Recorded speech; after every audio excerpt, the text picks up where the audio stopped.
Well, Ellie, people have told me today that they are really worried. I mean, we've spoken to manufacturers, we've spoken to businesses before about the impact of Brexit, but of course the creative industry is such a big part of Bristol, such a big part of the local economy, that too could be really badly affected in many ways by Brexit. Now, currently we're in an exhibition which is on the theme of borders, very appropriate. On this side, we've got the world as it is now, and on the left-hand side, we've got the world as it was before there were any borders, before there were any issues with immigration, and before there was that awful word Brexit as well. Now, I'm joined now by one of the artists who currently use studio space here. Joe, you actually have had EU funding before as well, haven't you, Joe? And tell me a little bit about how worried you are about what will happen kind of after Brexit with regards to your work. Sure. Well, I feel as an artist I'm part of an international community, and that international community is going to go through a shift after Brexit, and the unknowns of that are going to affect us, and I think the unknown is the slightly more worrying thing.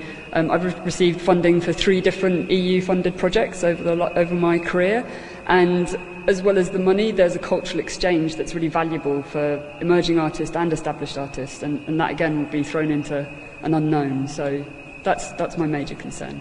Well, Joe is actually one of around 70 artists who have studio space here, and around 10% of those are actually EU citizens. So immigration clearly could be a major factor. I'm joined now by the director of Spike Island, Robert Leckie. And Robert, with regards to immigration specifically, how worried are you about how that will affect kind of the creative industry here in Bristol?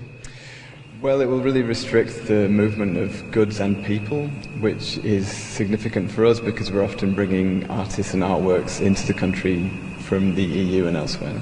And just briefly, I suppose, regards to Spike Island specifically, what would be the impact of Brexit and what are you particularly worried about? For us, it would really limit the opportunity to co-produce or partner with other EU arts institutions, which then stands to jeopardise our ability to present a nationally and internationally significant exhibitions programme here in Bristol.